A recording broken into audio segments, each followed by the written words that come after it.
Welcome traders, this is Mike Hamilton here from Trade the Easy Way, and had a good day. I'll go through a couple of trades I did, and we are looking at the Dow on the daily chart with the weekly and the monthly on the right, and I'll just take a look at what I've done on this one. In the early part of the day, about an hour or so after the open, it came up to the high here and then dropped right back to this area here, to this support area here. So I shorted that down there and left it. I could have reversed it, but I didn't want to spend too much time on my screen, so I left it. I'll just show you a little screen dump I've done on this. And here we are. So you can see what I did was, this is a major area of resistance up here at 16,300. So shorted up there about an hour or so after the open. Took it off just quite soon after here. It did actually come down and test this support level here, but we were coming into the 60-minute 20 EMA, so I was happy with that profit and just took it off. The oil trade, the pound yen trade, you may have seen the video I produced on this, and nice move. In Scalper School next week we're going to be looking for trading setups like this, and had reasonable profit up there, and ramped my stop up, and I've actually got stopped out. It took about an hour or two later, actually did go up to my target, and just slightly beyond my target, but equally after it took about 3-4 hours, but actually ran right down to 181. So a lot of volatility, came right back down here and then bounced to finish up here. But let's have a look at where we are on the main charts now. So we have just over half an hour to go on the markets on the Dow, and the Dow's had a little hammer off this fib support yesterday, and looks as if we could see 350 here quite soon. Some good jobs data today, obviously, but yeah, very shaky, very nervy market. And got weekly jobs tomorrow, and then non-farm payroll on Friday. How would I trade this? Yeah, I would think it's worth trying to capture 16,100 tomorrow if you see it. Just don't give it much room. Don't abuse the leverage you've got in your account. Trade it nice and easy, trade it simply, and see what you can do with it. Let's have a look at what we ended up with on the pound yen. So the pound yen ended up with is a stopping bar. So we crashed into this fib area here. That's the reason why I was looking for that target, and did a hefty drop. We dropped underneath 181.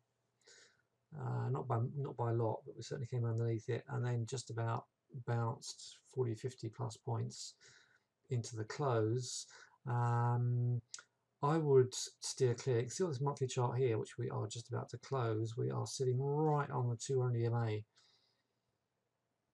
So I guess it's hardly surprising they dropped that down there on the last day of the month. I mean, if the Dow holds up reasonably well, I mean, this tends to follow the indices, so this could see some upside tomorrow if we get a good close on the Dow tonight in half an hour. Right, rest of the charts. Pound US, dollar strength, pound barely holding on. That's 3 lower closes on the last 3 months now. So any pullback to 153 could see us come down all the way to underneath 150 down to 145. Be wary of that. I mean, it's slow, it's grinding slowly, all moving averages are opening out, so it's not a clear-cut trade, but we could just break this low and accelerate. Okay, just expect a lot of chop and trade accordingly. Euro, dollar strength, we've crashed into the 50%.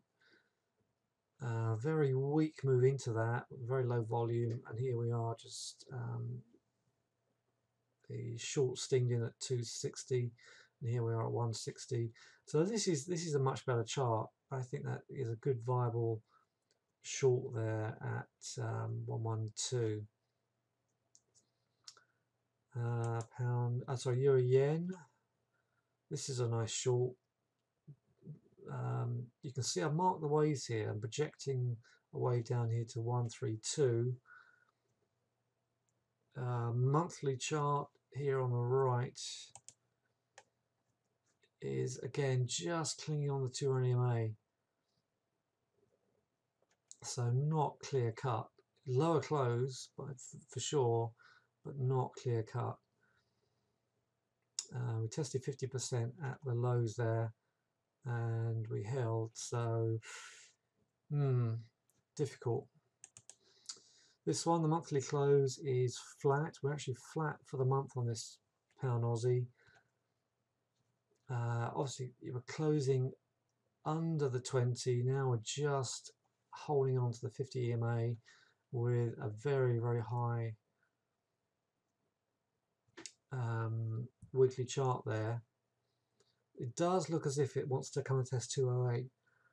So one way you could handle this is to short 21650, retest of this reversal looking bar here yesterday, stop up there at 21880, and then see if that can trickle down.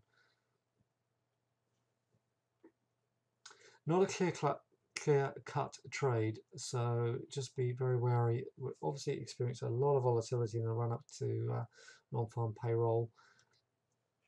If you are not confident in these setups, and some of these setups are marginal, for example this one, you're getting in, if you do short this one, you're shorting a little bit low.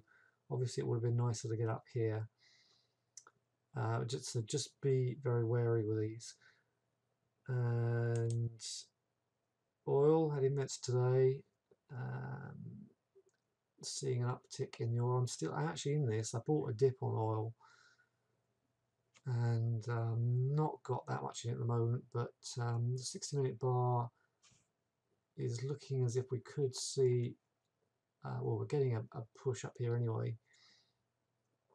We closed at 45, currently 45.26, so not much in it. I'm just going to hold on to that and see if that can build. Again, monthly chart, it's marginally lower, so it's not a great confirmation chart, which is why I'm trading very lightly, not much leverage, and then just leaving it and then seeing if that can do something. All right, stocks. Let's have a look at some bellwethers. Let me think. So there's quite a lot of green on this chart, so let's have a look. Obviously, this is not a great time to be suddenly engaging this market with the volatility we've got and non-farm payroll. So be very, very wary if you are going to enter some of these trades. But Rolls-Royce, big down day here on the 24th. It looks as if we're getting a bounce. I've got a gap here at 650, so you might want to try and see if you can get a gap fill, and then see if Rolls-Royce can pick up and start to come up to some of these levels, bring back the 700, 750, 800 level. Okay, so be patient. See if you can get a gap fill on that one. If you are going to trade that one, tight stop, don't give it too much room, and then see where we are. Let's look at the banks. Barclays had a tough time. I would just steer clear of that one. That's a little bit too messy. Lloyd's looks a bit like Rolls-Royce, gapped up and held up. Let's just look at the ones I've been looking at with you before.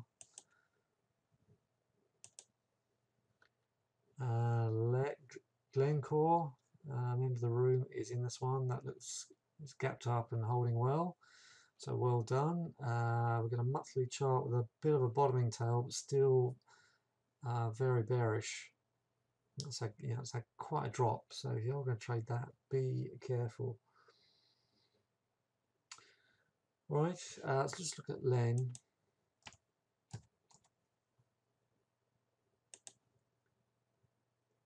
Okay, so we are getting a it's pulling its socks up here. So happy to see it pull its socks up, and we'll very much like to get short of 50. All right, so bear in mind when I said about the volatility and the timing, I'm not going to go through any more stock charts at this stage, but obviously we'll do an extensive review at the weekend. All right, I'll leave you, the link for Scalper School is top left of this video. If you want to find out more, ask me a few questions, then drop me a line. Otherwise, I look forward to seeing you in the room tomorrow.